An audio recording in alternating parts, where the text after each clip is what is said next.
Loan পাইয়ে দেওয়ার নাম করে প্রতারণার অভিযোগ উঠল এক সংস্থার বিরুদ্ধে। বারুইপুর চম্পাহাটি স্টেশন সংলগ্ন এলাকায় গত 3 মাস আগে অফিস খুলে বসে একটি সংস্থা।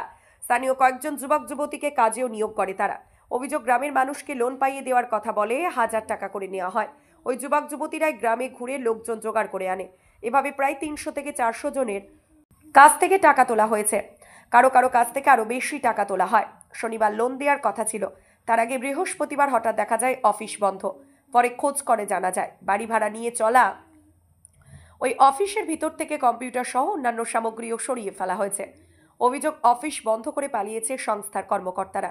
এই পরিস্থিতিতে সংস্থায় কাজ করতে ঢোকা স্থানীয় যুবক যুবতীরা সমস্যায় পড়ে গিয়েছেন। সাধারণ মানুষ তাদের কাছে টাকা ফেরত চাইছেন। ইতিমধ্যেই থানায় বিষয়টি জানিয়েছেন ওই যুবক যুবতীরা। পুলিশ বিষয়টি খতিয়ে দেখছে।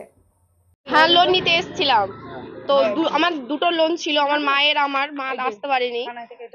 তো লোন প্রথমে বলেছিল যে 40,000 টাকা করে লোন দেওয়া হবে, আর সঙ্গে পেন কাজ দেওয়া হবে। পেনের কাজগুলো করলে তাহলে যে টাকাটা হবে 2,066 টাকা কেটে নেবে ইএমআই এর, আর বাকি টাকাটা আপনি ক্যাশ নিতেও পারেন বা আপনার ব্যাংকেও ট্রান্সফার করে দেওয়া হবে।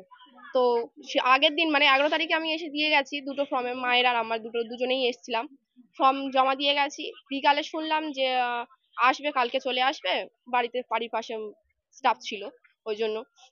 আর তারপরে দিন সন্ধ্যেবেলা মানে কালকে কালকে সকাল থেকে শুনছি যে ওরা অ্যাক্সিডেন্ট হয়েছে। সকালে শুনলাম যে অ্যাক্সিডেন্ট হয়েছে। তারপরে খবর পেলাম যে না, ওরা নিয়ে পালিয়েছে ওখানে কোর্টে গিয়েছে। মানে আমার ননদ হয়, যেখানে স্টাফ কাজ করে। আচ্ছা, কত টাকা করে দিতে হয়েছিল আপনাদের সঙ্গে? 1,000 টাকা করে 1000 টাকা করে প্রত্যেকে, মানে মাথা পিছু 1,000 টাকা করে নিয়েছে। ব্যাংকের অ্যাকাউন্ট করে দেবে বলে, তারপর 1,000 টাকা করে নিয়েছে। ব্যাংকের কোনো নাম বললো? না, নাম বলেনি। এইচডিএফসি ব্যাংকের করে দেবে বলেছে।